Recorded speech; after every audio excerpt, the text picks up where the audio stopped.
बीता हुआ कल सभी के लिए काफी दुखदायी था। नई दिल्ली रेलवे स्टेशन पर एक दुखद हादसा होता है। हम इसे केवल हादसा कहें तो ये काफी गलत होगा।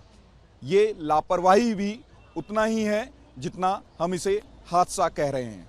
आपको जानकारी दे दें, प्लेटफॉर्म नंबर 14 और 15 के बीच जो स्टेशन पे यात्री प्रयागराज को जाने के लिए खड़े थे, जो कि अपने स्पेशल ट्रेन का इंतजार कर रहे थे, हालांकि उनमें कुछ कंफ्यूजन फैलता है और वो सभी लोग 16 नंबर प्लेटफॉर्म की तरफ जाते हैं। उनको ये लगता है कि उनकी स्पेशल ट्रेन 16 नंबर प्लेटफॉर्म पे आ रही है, लेकिन जो परिस्थिति उस समय बनती है, आपको जानकारी दे दें, बीता हुआ शनिवार यानी कि रात में 9:45 वो समय होता है जब पूरे स्टेशन पे भगदड़ जैसा माहौल बन जाता है और उसके बाद भगदड़ होने के कारण 18 लोगों की जान चली जाती है। हालांकि रेलवे प्रशासन इस भगदड़ को लेकर के कहता हुआ नजर आता है कि ये भगदड़ एक यात्री के स्लिप होने के बाद शुरू हुई और जिसके बाद जो रेलवे प्रशासन था और साथ ही जो आसपास के लोग थे, उन्होंने तमाम जो यात्री इस भगदड़ में फंसे हुए थे उनको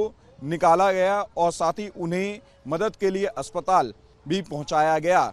आपको ये भी जानकारी दे दें, जो आई विटनेस थे वो कहते हुए नजर आ रहे थे कि उस समय ना तो कोई रेलवे का अधिकारी मौजूद था और ना ही जो रेलवे का जो फोर्स है आरपीएफ वो भी उस समय मौजूद ना होने के कारण ये काफ़ी दुखद हादसा हुआ है।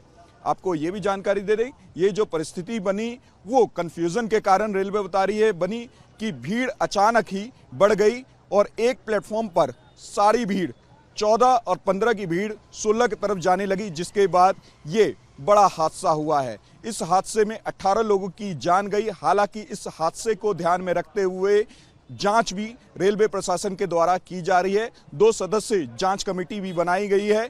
अब देखने वाली बात होगी कि उस जांच में क्या निकल के सामने आता है। हालांकि जो दर्दनाक ये हादसा हुआ उसको लेकर के कई सवाल विपक्ष भी उठा रही है और साथ ही कई सवाल वो परिवार भी उठा रहे हैं, जो परिवार ने अपने बच्चों को खोया, जो परिवार ने अपने लोगों को खोया और उन परिवारों के जो लोग हैं वो लगातार ही इन सवालों को लेकर के सरकार को घेरते हुए नजर आ रहे हैं। आपको ये जानकारी दे दें कि जिस तरीके से ये घटना हुई, घटना होने के बाद जो नॉर्दर्न रेलवे के सीपीआरओ हैं उनके द्वारा कहा गया कि ये जो भगदड़ थी उसकी शुरुआत एक व्यक्ति के स्लिप होने के बाद हुई।